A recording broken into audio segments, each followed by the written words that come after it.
ایک دو سوالات آئے ہیں، ہم جواب دے کر کے انشاءاللہ اپنی بات کو ختم کریں گے۔ ایک سوال آیا ہے، کیا کوئی نمازی صفیں چیر کر دوسرے نمازی کو سائیڈ ہٹا کر بیٹھتے ہیں تو اس کی اسلام میں جائز کی کیا صورت ہے کیا؟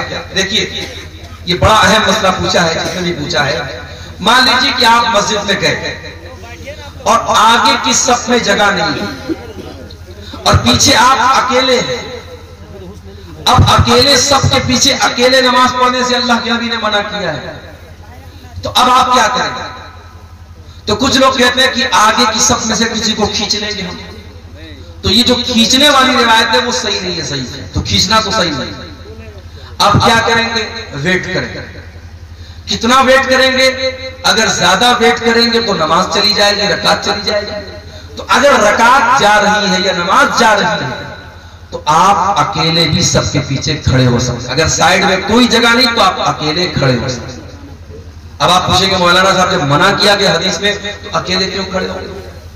تو اس لیے کیونکہ یہ ایکسیپشنل صورتحال ہے، یہ مجبوری کی صورت ہے اور مجبوری میں سب کے پیچھے اکیلے کھڑے ہو سکتے ہیں۔ مثال کے طور پر اگر مردوں کی صف لگی ہے اور ایک عورت کو نماز پڑھنا ہے تو عورت کبھی بھی مردوں کی صف میں نماز نہیں پڑھی، وہ پیچھے پڑے۔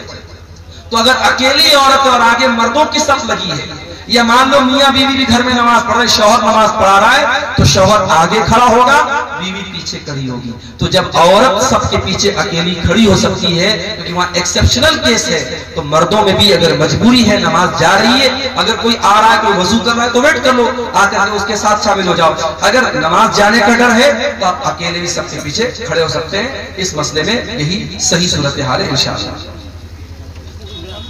عید اور روزہ سعودی کے تاریخ کے مطابق ہندوستان میں اسی دن عید منائے اور روزہ رکھے تو کیا یہ صحیح ہے؟ دیکھیں کچھ علماء کا ضرور یہ فتویٰ ہے کہ ہمیں سعودی کے حساب سے روزہ رکھنا چاہیے اور سعودی کے حساب سے عید منانی، کچھ علماء کا یہ فتویٰ ہے۔ مگر ان علماء کا یہ کہنا ہے کہ ساری دنیا میں ایک عید ہونی چاہیے اور ایک روزہ ہونا چاہیے، جبکہ ایسا نہیں ہے۔ ہم جانتے ہیں کہ ہمارے یہاں جو چاند دکھتا ہے وہ سعودی کے چاند سے ایک دن بعد دکھتا ہے عام طور سے۔ تو اب جب یہ ڈیفرنس ہے اور ہماری عید اور سعودی کی عید ہر سال ڈیفرنٹ آ رہی ہے، تو انہی علماء کا یہ بھی فتویٰ ہے کہ جب تک اس پر ساری امت کا اتفاق نہیں ہو جاتا تب تک اپنے علاقے کے حساب سے آپ روزہ رکھیے اور اپنے علاقے کے حساب سے آپ عید منائیے۔ اس میں کوئی نیا مسئلہ پیدا کر کے مسلمانوں میں آپس میں انتشار پیدا کرتا ہے۔ بنگلور وغیرہ میں باقاعدہ میں نے دیکھا کہ جو ایک چاند والے لوگ ہیں جو سعودی کے حساب سے روزہ رکھتے ہیں وہ ایک دن پہلے اپنی عید مناتے ہیں اور ایک دن پہلے روزہ رکھتے ہیں، ان کی عیدگاہ بھی الگ ہے۔ تو یہ تو بہت بڑا فتنہ ہے، ایک انتشار پیدا ہو رہا ہے، ایک فتنہ پیدا ہو رہا ہے، اس سے ہمیں اور آپ کو پرہیز کرنا چاہیے۔ اس کے بعد ایک سوال ہے، کیا سوال ہے یہ؟ نماز میں رکوع ملنے سے کیا رکعت پوری ہو جاتی ہے یا نہیں؟ دیکھیے نماز میں رکوع مل جانے سے رکعت ملتی ہے یا نہیں، اس مسئلے میں علماء کا اختلاف ہے۔ کچھ حدیثوں سے یہ بات معلوم ہوتی ہے کہ رکوع مل گیا تو رکعت مل گئی، لیکن زیادہ تر دلیلوں سے یہ بات سمجھ میں آتی ہے کہ صرف رکوع ملنے سے رکعت نہیں ملتی، کیونکہ جس کو رکوع ملا ہے اس کو سورہ فاتحہ بھی نہیں ملی، امام کے ساتھ قیام بھی نہیں ملا، امام کے ساتھ قرات بھی نہیں ملی۔ تو زیادہ صحیح اور مضبوط بات یہی ہے کہ رکوع ملنے سے رکعت آپ کی کاؤنٹ نہیں ہوگی، آپ کو وہ رکعت دہرانی پڑے گی۔ اس مسئلے میں اختلاف ہے لیکن زیادہ مضبوط بات یہی ہے، واللہ اعلم بالصواب۔ پیدل حج پہ جانا ابھی کے زمانے میں کیا قابل قبول ہے؟ یہ سب چوچلا پن ہے بس۔ جب آج کے زمانے میں فلائٹ ہے، سفر کی سہولت موجود ہے، تو اللہ تعالیٰ نے اپنی جان پر بلا وجہ مشقت ڈالنے سے منع۔ یہ تو وہی والی بات ہو گئی کہ مسجد میں اے سی لگا ہے اور پنکھا لگا ہے اور ہم جان بوجھ کر کے دھوپ میں نماز پڑھیں۔ نہیں صاحب، ہم تو گرمی برداشت کریں، روزے کی حالت میں ہم جان بوجھ کر کے دن بھر گرمی میں دھوپ میں رہیں گے تاکہ ہم کو روزہ زیادہ پڑتا لگے۔ تو اپنی جان پر بلا وجہ مشقت ڈالنا، یہ جب ایک سہولت ہے فلائٹ کا سفر، ایک زمانے میں لوگ پانی کے جہاز سے حج کرنے جاتے تھے، 6 مہینہ لوگ جاتے تھے اور اس میں کتنے لوگ حاجی لوگ راستے میں مر جاتے تھے، انتقال ہو جاتا تھا۔ آج اللہ کا فضل و کرم ہے کلکتہ سے، دلی سے، ممبئی سے ڈائریکٹ فلائٹ جا رہی ہے جدہ، آپ 4 گھنٹے میں 3 گھنٹے میں جدہ پہنچ گئے. تو جو کام 3 گھنٹے میں ہو سکتا ہے بلا وجہ آپ 3 مہینے میں کریں گے، یہ بالکل صحیح چیز نہیں ہے. اگر کوئی مسلمان لڑکی کسی غیر مسلمان سے شادی ہونے کے بعد وہ لڑکی طلاق لینا چاہتی ہے تو ان کا طلاق ہو جائے گا. کسی مسلمان لڑکی کا کسی غیر مسلم لڑکے کے ساتھ شادی کرنا صحیح ہی نہیں ہے، وہ غلط ہے، حرام ہے، باطل ہے، زنا ہے. اسلام میں اس نکاح کی کوئی حیثیت نہیں ہے، انویلڈ ہے وہ نکاح.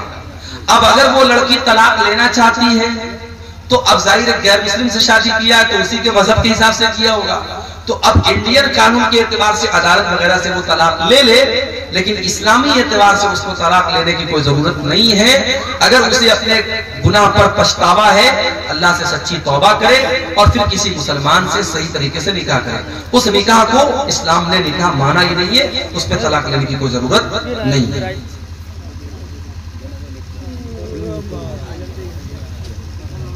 بیوی کا شوہر پر کتنا حق ہے؟